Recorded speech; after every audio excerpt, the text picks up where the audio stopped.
All right, so today's project, we're working on a 2020 Torque 314 by Heartland toy hauler that I want to put a solar panel on to keep my batteries charged while it's in storage, and just keep them charged when we're boondocking and not using an RV park, so that we don't have any issues with starting our generator in the morning or any of that. We can passively charge the batteries all day long. So fortunately this comes with a solar prep on it, so we don't have to feed the wire from the panel to the solar controller, but that's not even the most major thing to do.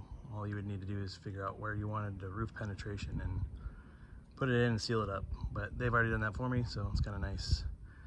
It allows for a 3 amp service of solar, so if we want to go that route later, we've got that available to us.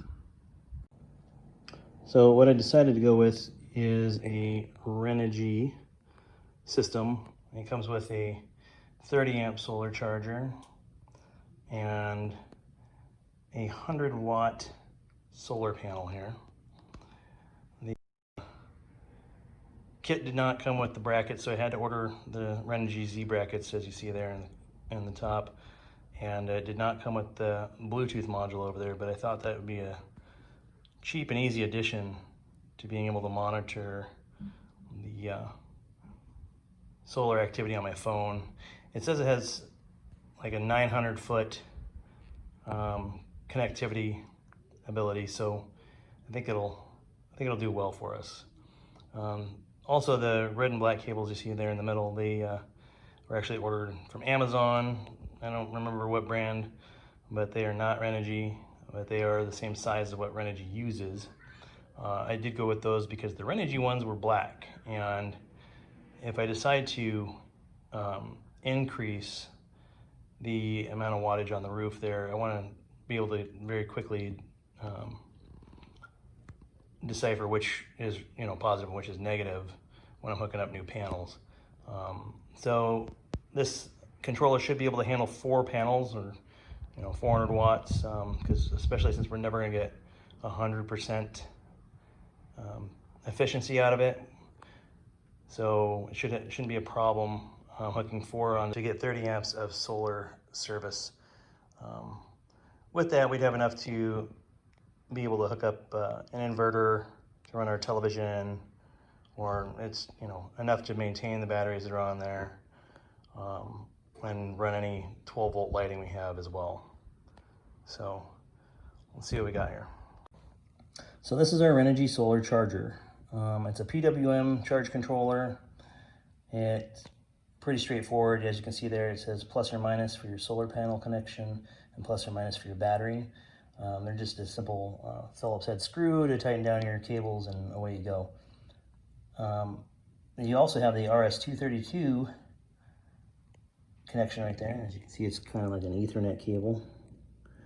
What that's for is your Bluetooth module, so that you can just easily plug it in and be able to monitor from Renogy's app. So as you can see here, it is pre-wired, and it has a spot exactly right there for the charge controller and Bluetooth module.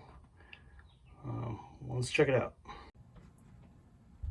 Okay, so here's our control center in the trailer. As you can see, there's a spot right here that's perfect for the solar controller, and it'll fit just like right there, like so. And we'll still have enough room to put the Bluetooth adapter on here. I think I'm gonna space it out just a little bit off of here, so the wires will wrap underneath it nicely and you won't see them coming through the panel. But I've already unscrewed it. Why don't we just open it up and take a look and see what they have behind here for the solar prep. Right, so as you can see, there's a mess of wires behind here, but they did something nice for us here. And we've got this bundle of wires. We got 2 solar wires for the panel, and then right here is 2 to the battery. That also, as you trace it here, goes to our switches for our awning and our slide right there. So that is the main power of the battery. One thing to note is that on this unit, the disconnect does take the power from these 2 switches when you turn it off. So in order for this to be maintaining the battery, we're going to have to leave it on all the time, meaning the disconnect wouldn't be turned off. I did do an amp draw on the trailer to see what it was, actually taking, and we're seeing 0.44 amps, so a little less than half an amp. And in bad conditions, we should be getting no less than 5 amps out of this 100-watt panel. So it'll definitely maintain the charge on the battery, and that half an amp won't be a problem. So what I am going to have to do with this, though, noting this, is that we're going to have to, with this wire here, we're going to have to cut it somewhere along the line and pigtail it to be able to go to the solar charger and still maintain the connections for the slide and the awning and whatnot. So, but yeah, these are the 2 wires for the panel. We'll have to figure out which one's positive, which one's negative. It shouldn't be too hard to trace, but we'll figure that out soon.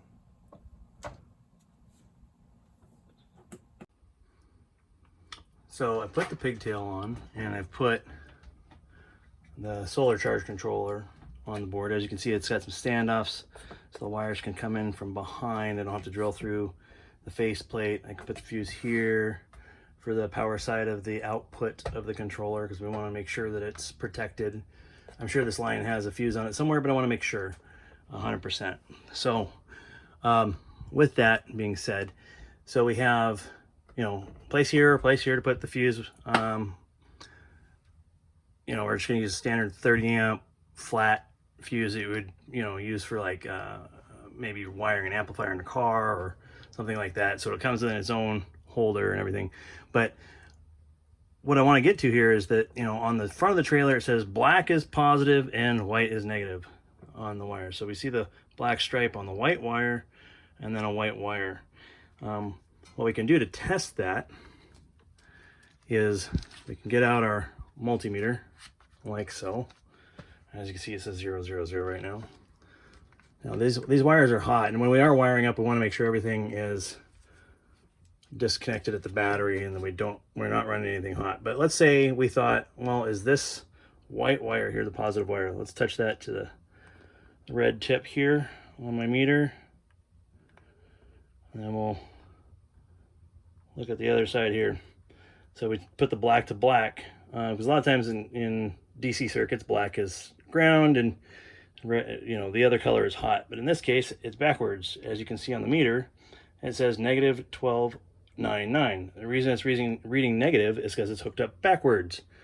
So that way we know that the white wire with the black stripe, in this case, yours may be different, probably will be, based on manufacturer. And then I put the just white wire to the common on the meter, and we see that it says 13.0. It means that my battery is very charged, but it's also no more negative sign, if you can see that. So just want to make sure our polarity is right before we start hooking everything up to the charge controller. We are going to hook the battery side first, and then we'll get the panel. We'll make sure to figure out which one of these is positive and which one is negative before we hook them up. But more on that soon. All right, so we're up on the roof here in the trailer. We got the solar panel right dead center. The roof here curves a little bit on both directions. So put it in the center there to, get optimal sun exposure. Because if it was to the left, I'd have to have it facing, that side facing the south all the time. Or if it was on the right side here, I'd have to have that side facing the sun wherever I park it. So this way is just most universal, I think. As you can see over here is the pre-installed roof penetration. Got the wires already on it, and so what I'm going to do is actually mark out each tab and clean that area before we mount it. I'll just take a pen and kind of trace around it a little bit. This will all be covered with lap sealant, so you won't see it. But it just gives you an idea where everything's at so that you know where to clean and where to cover with the lap sealant.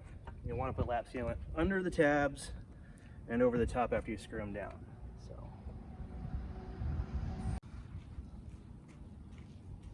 So as you can see here, the roof was a little dirty. Nice white spots where we cleaned it. Probably end up cleaning up the whole roof when we're done with this, but I want to get this project done. But yeah, we'll be drying that off. It's about 100 degrees out, so it shouldn't take very long, and then we'll get going again. See here, the solar panel's installed. I used a little bit of Dicor lap sealant to hold down the wires. That may not be enough. So if it's not, I'm gonna go ahead and get some wire tie downs, but I guess we'll see. We'll let it cure up and see how it does. Other than that, we're all done up here on the roof. And so we'll go ahead and go downstairs, see how many volts we're getting with all this sun, and then shortly we'll be hooking it all up. All right, as you can see here, with just the panel not oriented any specific direction, just sitting there, we're getting 19.6 volts, which will give this solar controller here plenty of voltage and amperage to help keep that battery maintained at 13 plus volts. All right, so once I get the rest of the stuff together, I need to get my fuse holder and my Bluetooth together. We'll finish wiring this up. So as you can see, the solar charger is doing what it's supposed to. The panel's giving us power. The Bluetooth interface is on and connected to my phone, giving me readings like I want it to, and the fuse is in there for our protection to the battery. So this project's all done. Next one I'll be doing is my RV AC. If there are anything or any projects that you'd like to see done on your RV or have any questions about how to do, leave a comment in the comments section. And if you like the video, give me a like and a subscribe, and we'll keep bringing you more.